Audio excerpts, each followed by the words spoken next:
Joining us now is Ikoyi with stories trending around the world. Good morning, Dr. Abati. How are you this morning? I'm right here.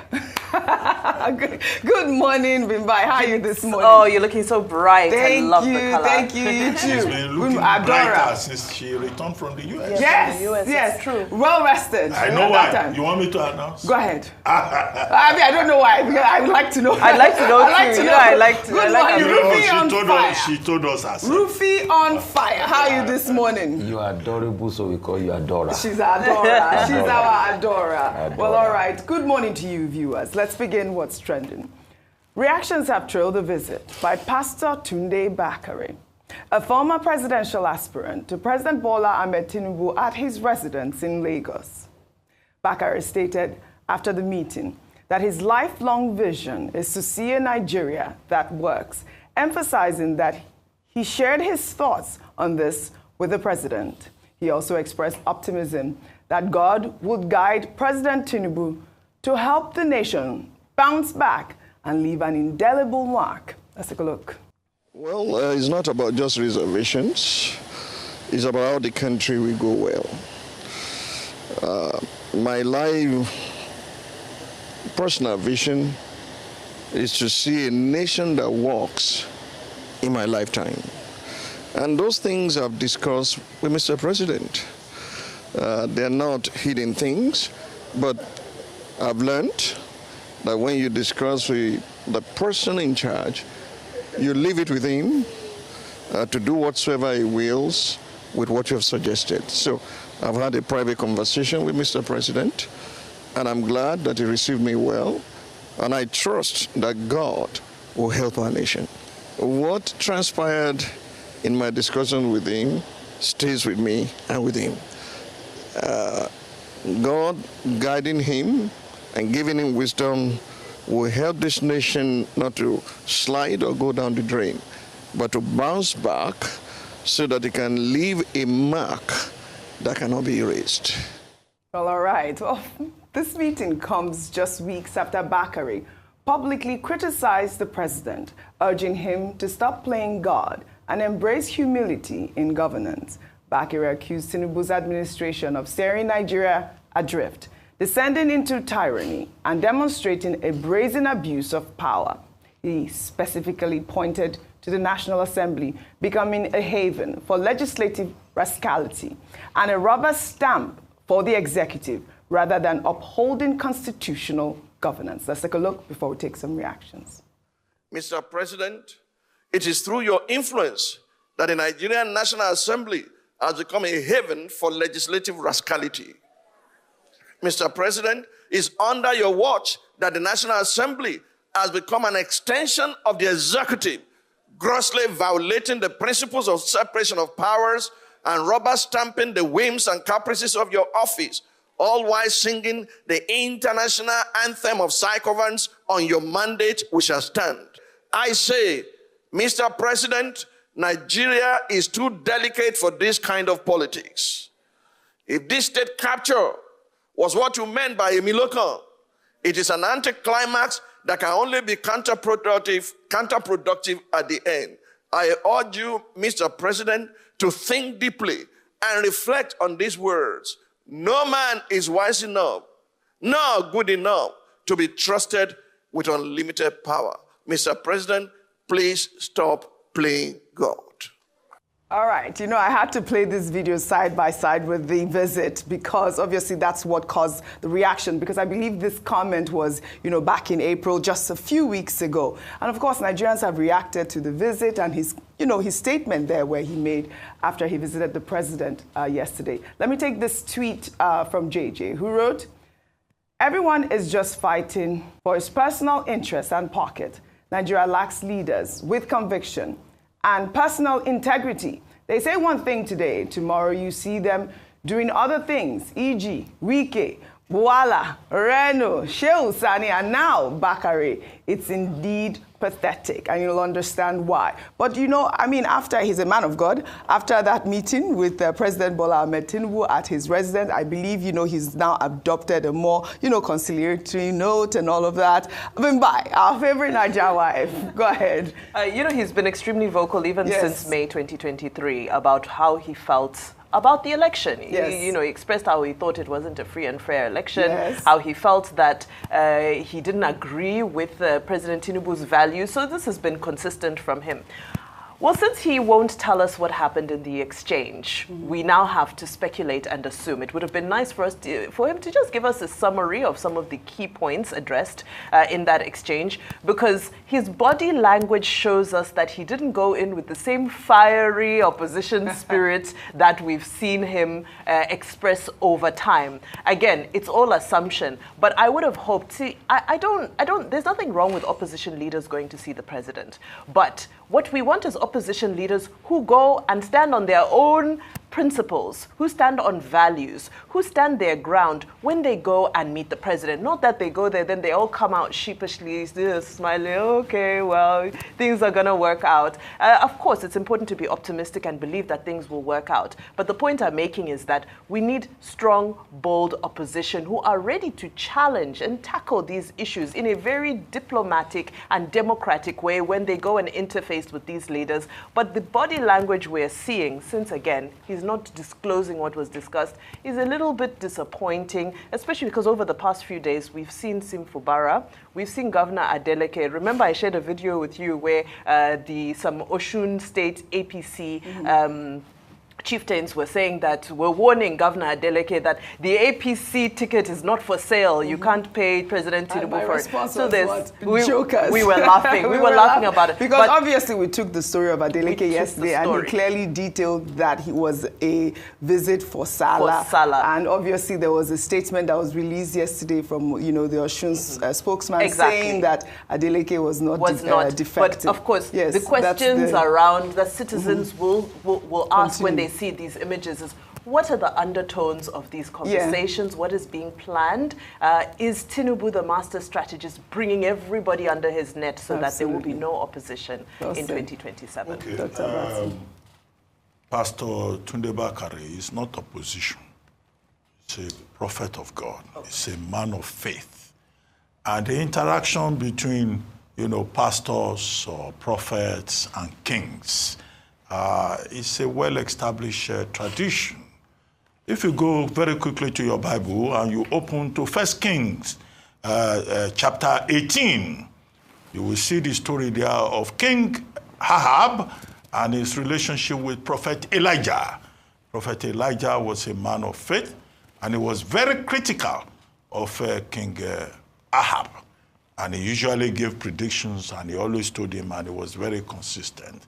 After that fashion, Pastor Tunde Bakare of the Citadel Community Church, Global Citadel Community Church, gives these sermons where he looks at the state of the nation.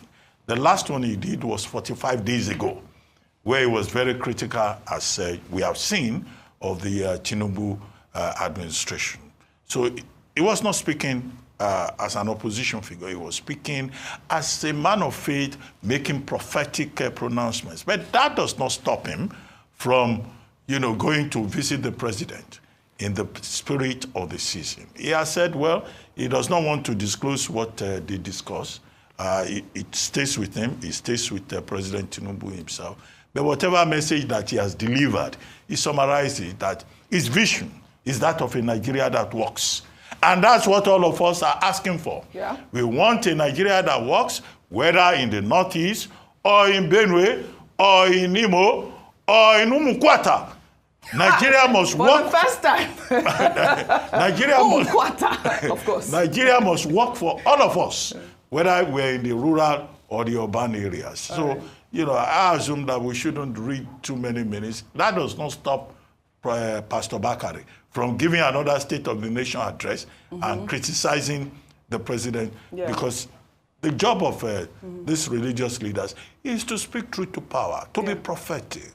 The ones I don't know about are the ones who go beyond their limits and begin to comment on 5G, comment on HIV/AIDS, comment on COVID-19, areas in which they don't have any competence. Right. But it's okay. Well said. Well, speaking about spiritual, one second. Yes. Tunde Bakare is also an opposition leader. I was going to say... He's an aspirant. Yeah, I was just going against President Tinubu in the last election. He was vice presidential candidate with President Muhammadu Buhari. He's an aspirant, so he's opposing at that point, to... They were in the same party. But he's opposing to... Did he run with him? He ran against him now. They were in the same party. So he's also an opposition leader. No, he's right. Vimba, I think you are right to say that. He didn't run against Tinubu. He didn't run in the primaries of this last election. No, he didn't run against Tinubu. In the primaries of this last election. Not against Tinubu. So Tunde Bakare was not an aspiration. He withdrew from it. But he was running against Tinubu. In the past. But it doesn't matter. So he's opposing to him now. We know him for is his evangelism. Yeah. But he's also in politics. Yeah. He's also in politics. No, he's not in politics now. I was an aspirant in the last presidential election. He's not in politics. He wasn't in politics. Now, wow. All right. His main job is as a pastor. And politician. I guess the sum up of this conversation is that, yes, he's a spiritual leader, and he's been quite critical. Only recently he was critical with the Tinubu administration. And I guess that is why she, described him as an opposition leader. And of course, he was in politics as well, as a presidential aspirant. Meanwhile, Dr. Bat, speaking about spiritual leaders, Rufai, I'd like for you to touch on this one.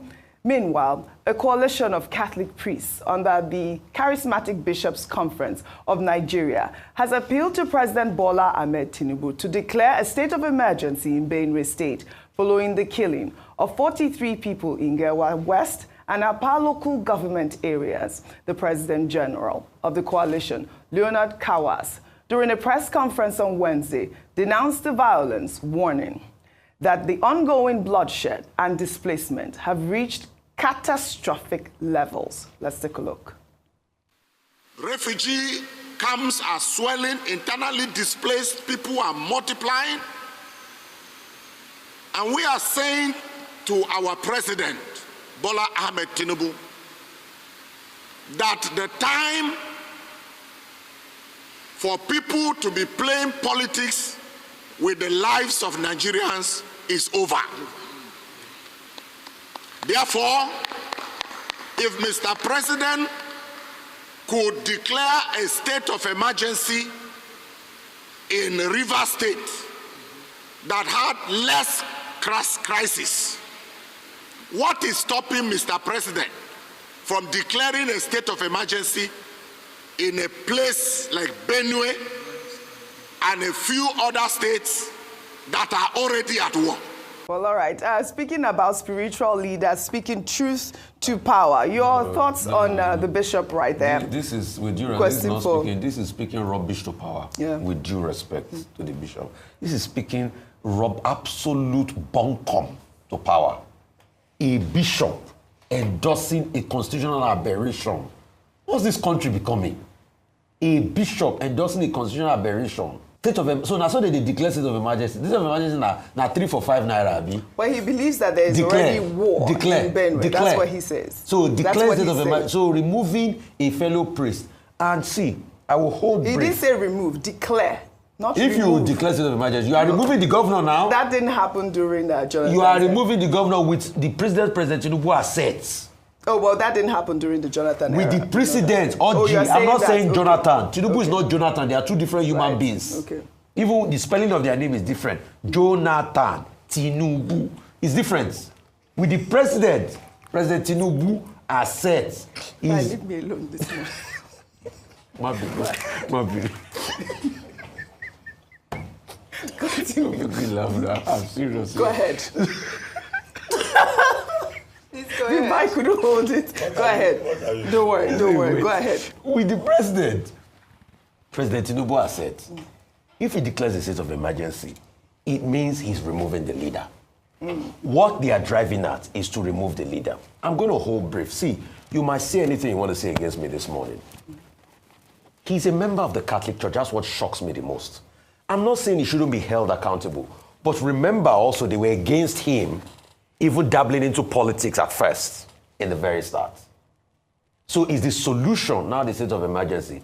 Please, with due respect, Dr. Abati served in that Jonathan's government. The state of emergency they declared in Borno, did it solve all the insecurity problem? Are they not still bombing Borno till dates?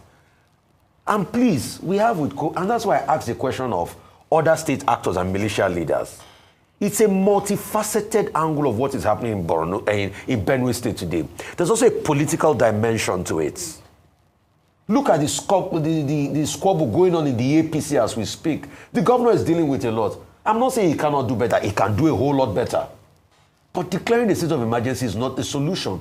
How can we fix it? Yesterday, Dr. Bauti was talking about how the military chief was in Maiduguri. Let us see how we can fight it with intelligence, with troops on ground, and most importantly, like you were saying, Vimbai, fixing the environmental degradation there. Because you see, we do not talk about the role climate change also plays in all of this. The fight and squabble for land resource. And also economic empowerment. The reason why you are having most of this strife and kidnapping and banditry and this insecurity is because there's little economic empowerment across board in all these areas. Nigerians are poor in a country where over 130 million lives on pittance per day. You will have all of this struggle. And that's the thing we should see. In the 80s, Audrey, after the Metiseni riot, there was a report that was released about the fact that there's a lot of poverty and insecurity and squabble and strife. I'm talking about the 80s when dollar to naira, when it was still 1 naira to the dollar. That if we do not fix those problems, we'll constantly have the problems of insecurity we're having. And it's happening today. Let's call it speed. Now, bishops should not be the ones fanning the ember of discord by calling for state of emergency now. Okay, Bishop Blackby, now. Let me add a footnote to this. Now, when you talk about state of emergency, the operative rule is under Section 305 of the 1999 Constitution. It's the legality of it that is at issue. That Section 305 of the 1999 Constitution does not give the President of Nigeria the powers to abdicate the democratic structures in any particular state where a state of emergency is declared, when there is an apparent breakdown of law and order and a gazette approved by the National Assembly, has been declared and a proclamation is made. The problem with Rivers is that the President Bola Ahmed Tinubu did something unconstitutional. This is the argument, by collapsing, removing, the governor, the State House of Assembly. Otherwise, the Constitution makes a provision under Section 305. Now, I do not agree with the charismatic Bishops' Conference saying that they want a state of emergency. We just spoke with Omale Ogamatu from Benue State, and he was saying that there is no complete breakdown of law and order in Benue State that will warrant anybody asking for a state of emergency. He immediately dismissed that. And number three is the fact that these charismatic Catholic bishops, they were even complaining about the persecution of Christians in Nigeria. I think that that's the most substantive point. Is there a persecution of Nigerians, of Christians in Nigeria, particularly in the Middle Belt? President Tinubu has said again and again, in fact, when he had audience with the Pope, that his administration respects the rights of Christians, of all faiths, and that his administration will do everything to defend the rights of persons to have the freedom of belief and the freedom of religion, as especially guaranteed under Chapter 4 of the 1999 Constitution. All right. Well, in Lagos State, following the commissioning of the first 30 kilometers from the Lagos end of the Lagos-Calabar Coastal Highway by President Bola Ahmed Tinubu last week, a journalist and director at Object TV Media, Segun Olawoye, in a video that has now gone viral, discredited the claim by the federal government that 30 kilometers of the coastal highway had been completed, saying that the road is not up to 30 kilometers as stated. Let's take a look. You all saw the video of the commissioning. They said 30 kilometers. First of all, I expected that the president would be on the road alongside the minister. To be driving along the kilometer stretch, they said they have completed, at least to give people confidence. But instead, what I saw was that they all boxed themselves in a conference room and they were impressing themselves by showing drone footage of whatever they said they have done at the projector screen. But I am here on the road now, 3rd of June. The 30 kilometers they claim that they have done. The highway already has 30 kilometers completed. Nearly 20 kilometers from Victoria Island eastward towards Lekki Corridor, and nearly 10 kilometers from Eleko heading westward. 20 kilometers they said from VI to Eleko Corridor. The remaining 10 kilometers they said from Eleko inward. Gentlemen and ladies, I am at chainage 41.230 kilometers. And Eleko Junction is chainage 47.5. If you do the subtraction, what you have is 6.2 something kilometers. That simply means that the claim that they have completed 10 kilometers from Eleko into this place is not true. So in case you are thinking, oh, they have done 30 kilometers, I want to drive from VI, I want to go to Eleko, they are not together, they are disjointed like different pieces. They're not together, or they are disjointed like different pieces. I mean, this video started trending yesterday, went viral yesterday. Yeah. So we urge the Ministry of Work to react to this video, because we have seen that, you know, even some footage. Yesterday, I saw a video from Reno Mokri. He actually said that he followed President Bola Ahmed Tinubu through that coastal highway, if you can pull that up. And look at how beautiful it looks there. It appears that he went on that ride, and it showed that it seemed, well, he drove through, not the entire, but I just wanted to show what it looked like. He did say that he drove with President Bola Ahmed Tinubu on that road. But we've seen this video trending, and there's been so many reactions from that journalist, you know, stating that he had actually gone there and he had measured, and he says that it's about 20 kilometers from his measurement that had just been completed. So we urge the Ministry of Works to come out and, you know, show us, I mean, debunk the actual areas that he has mentioned. A quick comment from you. No, I mean, you're spot on. So when this video came out, I think by now, the Ministry of Work should be able to come out. And that's why we expect, you know, the PR team. And coming out, apart from saying they're on their side, what they should also do is we should take a team of independent assessors, engineers and the likes that know more in this area, to have a drive-through. They should just say, okay, we did it up to this side. They should have a drive, so we can have an independent body, you know, that verifies all of this, what is happening. And it's really, really, really important. See, there's an office in England called OBR. It's called the Office of Budget Responsibility, where with budgetary provisions, there's an ombudsman that holds them to task. We should also have that with terms of projects, independent body. That's if the body is not corrupted, you know, because the thing with Nigeria, before you know that they don't corrupt that body again. So that can say, okay, if you did XYD stretch of road, that you say you did it with this quality, let's now go and independently verify and release the reports before they are corrupted, though. Because that's the problem. But we need independent assessors to be able to look at it, so we can get both sides and get what is clarity. But very quickly, though, to the claim that it's disjointed, we have a long weekend coming up, so citizens are free to go for a drive on the road and see for themselves. I believe it's open. Are people already passing there? People are passing there, yes. People are passing there, yes. I like that. So people can go and drive for themselves, share your videos. Let's see from people's own experience. Okay, Bimbai, I charge you so I can play it on what's trending.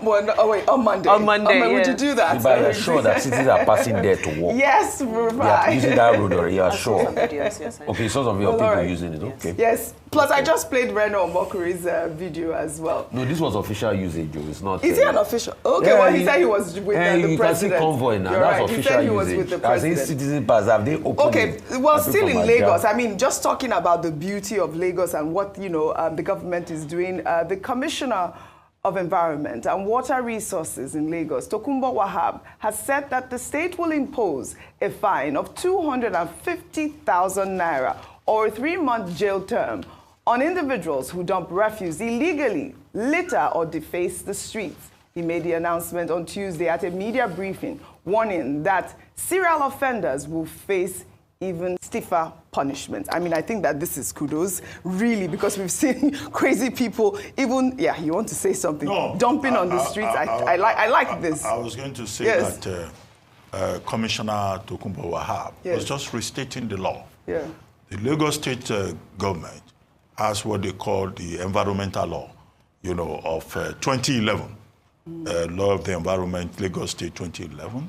They have the law establishing Loma Act of 2016 or so. And then you also have the Federal Government Environmental Protection Act, of 2004. So there is no law in this country that allows people to dump refuse anyhow, or that allows people to engage in open defecation and also open urination. Horrible videos. So that's why, it's all about public health, public interest, public hygiene. And I think that Commissioner Wahab is in order by insisting. You brought a video where one man, an adult, riding a car, just stopped, I think on top of, was it Third Mainland Bridge? And was dumping refuse. And these are people who say they are educated. These are people who on Sunday will go to church, who on Friday will go to the mosque. And yet they don't care about the other person. Even when the Holy Books tell us that do unto others as you wish to be done unto. So I support the Lagos State government because those penalties are in the law. What is missing in the law is that instead of saying you will have 6 months imprisonment or is it 2 years, there's another one that says you will do 6 years. I think they should also add community service. If you dump refuse and you are arrested, they should publicly punish you for 2 months to be clearing refuse. And you wear a tag saying that this is an offender who has been polluting the environment. On the part of the Lagos State Ministry of Environment, they should provide more public toilets. That's true. If they are saying that they don't want people to defecate on bridges or to urinate in public. We don't have enough public toilets. And where those public toilets are provided, they should be properly maintained. Well said. Lagosians, be warned, 250,000 naira or imprisonment. Kudos to Kumbo Wahab.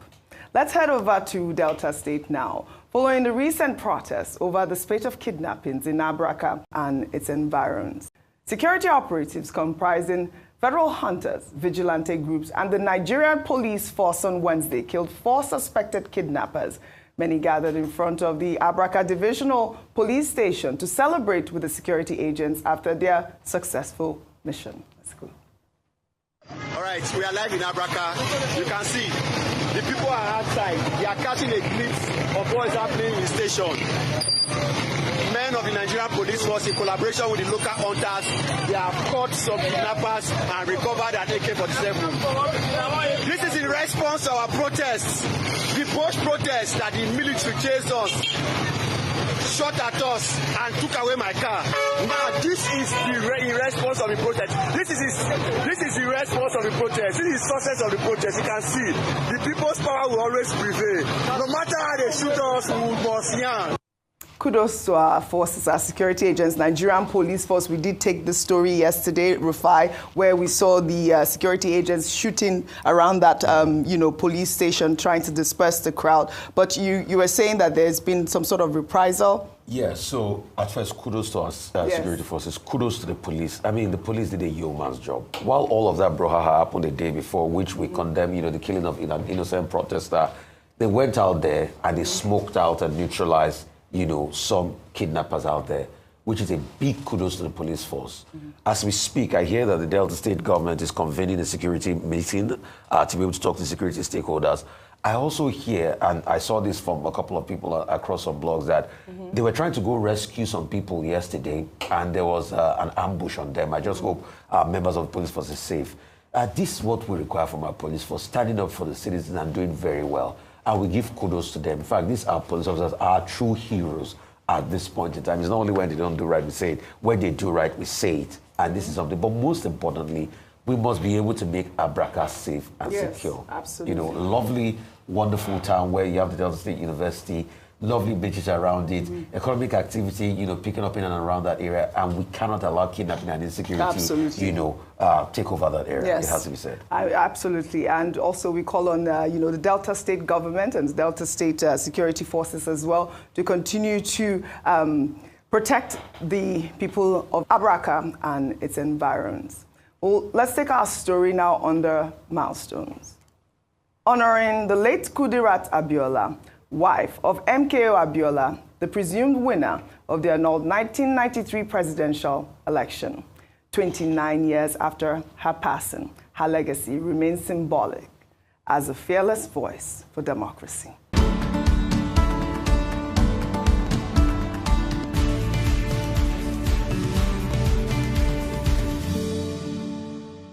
Kudirat Abiola was born in 1951.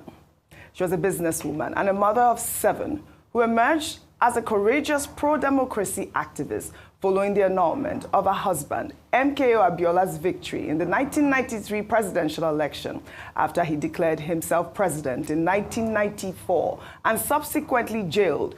Kudirat stepped into the spotlight, rallying public protests, addressing the press, and challenging the military junta. She became a powerful voice in the fight to restore democracy. On June 4th, 1996, Kudirat was assassinated in Lagos. Her assassination was a devastating blow to the democracy movement, yet her legacy endures as a symbol of sacrifice, resilience, and unwavering commitment to Nigeria's democratic ideals. General Sani Abacha is the prosecutor, the jury, and is the judge. That has always been my fear, that the judiciary in this country has been stampeded by the dictators that impose on themselves on us as our leaders and rulers. An election has been won on the June 12th, 1993. The winner of the election now is now being tried for treason. There's no way they can be. They are just deceiving themselves. Instead of them to tell us that they have enjoyed this power so much, they have stolen our money so much that they want to keep ruling for as long as they live. And we will then take our fate, that maybe that is how God has destined us. But instead of them saying that, they will now go on to the air for empty propaganda and deceit that will lead this country nowhere than ruins. The beautiful Kudirat Abiola, may her soul continue to rest in peace. She remains a symbol of courage and sacrifice in the face of dictatorship. Her assassination was a calculated attempt to suppress resistance, but instead, it etched her legacy deep into Nigeria's democratic history. 29 years on, she is forever remembered. Dr. Abati. Yes, indeed, she is remembered as a martyr of democracy.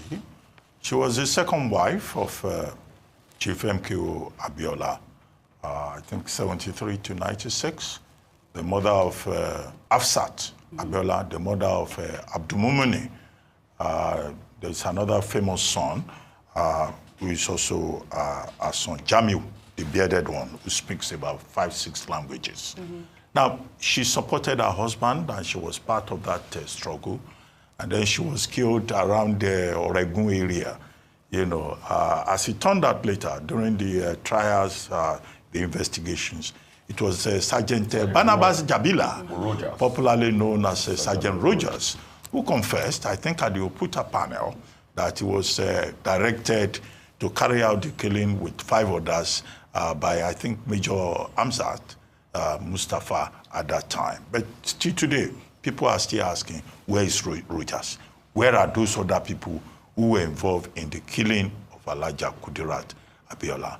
Her heroism has been well documented in books and also in terms of, you know, symbolic iconization of her example. First, Radio Kudirat, which used to be called Radio Democracy, was named after her. In New York, there's also Kudirat Kanu, very close to the United Nations. If you go there, you see Kudirat, you know, Kanu.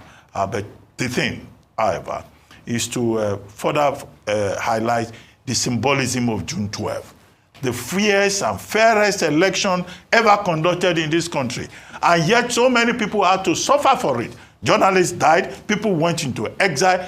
Abacha's dictatorship was what even prompted the rebellion of civil society to say never again in this country should we have this kind of dictatorship. So the fear in this country is about festering dictatorship, brutality, the worst of it that we saw under General Abacha. And we hope that that will never happen again. And that they will teach history so that the younger generation will know the story of matters like MK Abiola and his wife, Kudirat Abiola, Frank Kokuri, Alfred Rewani, Ibrahim Adesanya, and all the other people. Because you'll be surprised if you go to our schools today and you talk about, Kudirat Abiola killed June 4, 1996. They may ask you, who is that? Well, that is part of the tragedy of this country. Right well said, a country Dr. that forgets. Well said, Dr. Abati. May her soul continue to rest in peace. We'll take our good news report now, highlighting Grammy-winning Nigerian singer Temilade Okpeni, popularly known as Tems, who has been honored with the Diamond Award at the inaugural Billboard Global Power Players event.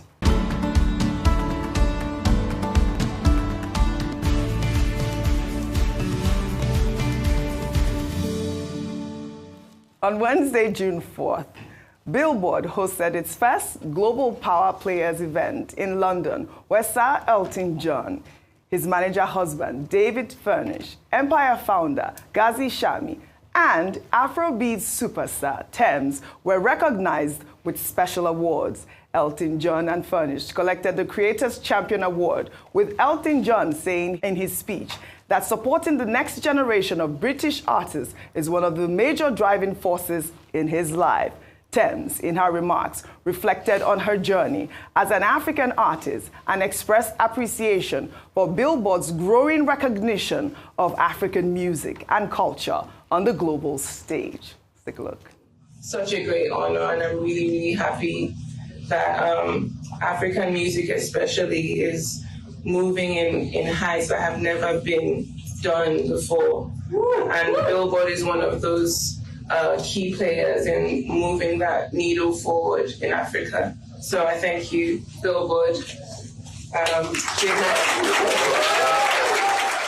Yay! I mean, this is another feat. Amazing. We know that Tems is the most awarded African artist in Billboard's history. Last year, she became the first Nigerian woman to be honored at Billboard's Women in Music event. Our diamonds, really. She got the Diamond Award, and she is one of our diamonds. Yes, congratulations, Temilade. I'd like to thank you all for your Temilade Okpeni. I'd love to thank you all for your great analysis, as always, on what's trending.